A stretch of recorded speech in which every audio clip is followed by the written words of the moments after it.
This morning on today's Daily Dose, sleep apnea. According to the National Sleep Foundation, more than 18 million adults suffer from the potentially dangerous sleep disorder. And now new research suggests there could be a link between sleep apnea and depression. Here to explain are Today contributors Madeline Fernstrom and Dr. Rashini Raj. Ladies, good morning to you. Good morning. Dr. Raj will ask the most basic question to you. What is sleep apnea? So it's a very common condition that involves repeatedly stopping breathing in the middle of the night. Now, just for a few seconds, and then you start breathing again, but that stopping of the breathing can cause deprivation of oxygen to the brain and can lead to some other very serious complications. Madeline, it's very common, and could it be life-threatening? Okay, it's hugely common. Actually, 1 in 5 adults probably has sleep apnea, and 25% of middle-aged men. Something that is surprising, if you look at obese people, at least 70% of people have this. And you think, well, it's not just a crummy night's sleep, I don't feel very good during the day. There are real health consequences. First is cardiac, for your heart.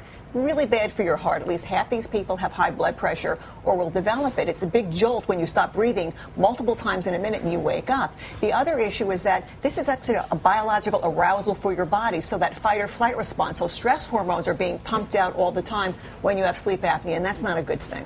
Intriguing research, Dr. Raj, that maybe sleep apnea is connected to depression. Well, there was a new study coming out from the CDC that looked at the link between sleep apnea and depression, and they did find that those who suffered from sleep apnea had a much higher rate, double in men and 5 times as high in women, of having depression. Now, we don't know if it's a cause and effect or an association, but, Madeline mentioned that it's very common in obese people.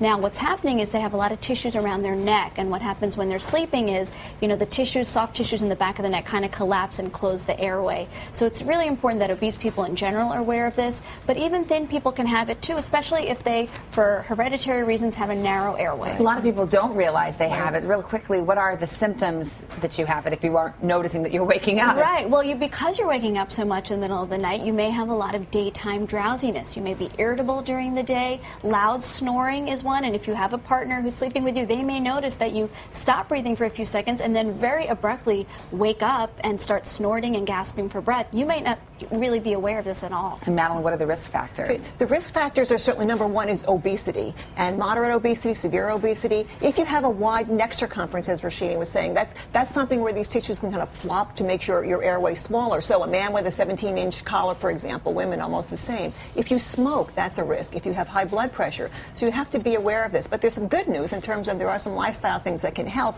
in addition to a medical assessment. The number one thing you would put, it's going to be lose weight. So yeah. the thing is, even if you can't lose weight, that's tough, and that's over time. But even just 10% of your weight, if you weigh 200 pounds and lose 20 pounds, that can help a lot to resolving this. Sleeping on your side, Dr. Raj? Sleeping on your side, because when you're on your back, that's when those tissues can really fall backwards and close your airway. If you sleep on your side, it's better. And a little trick to help you sleep on your side, sew a tennis ball to your pajamas so that when you're on your back, it's going to be so uncomfortable, you're going to know, your body's going to tell you turn to your side. Okay, that's a high-tech solution. Yes. Okay, Madeline, you also say better to avoid alcohol, dietary supplements, and limit caffeine. Well, it's actually limiting caffeine because you're drowsy during the day. You're trying to perk yourself up, so you want to limit that so you get a better night's sleep. Also, you want to avoid alcohol, and it's not really dietary supplements, it's sleep supplements, over-the-counter or prescription, because that will help to relax those muscles around your throat, and you want to keep them open. So you do exactly the opposite of what you should if you have sleep apnea. You want to get a good night's sleep, so skip those things. Very quickly, nasal sprays. Can that help with sleep apnea? Well,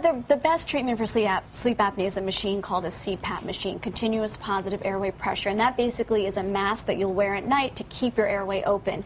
In some rare cases, the sleep apnea is due to problems in your nose, like nasal polyps. In that case, nasal sprays can help. The bottom line is, if you even suspect you may have it, talk to your doctor. It could have many life-threatening complications. All right, Dr. Raj and Madeline Fernstrom, good information. Thank you.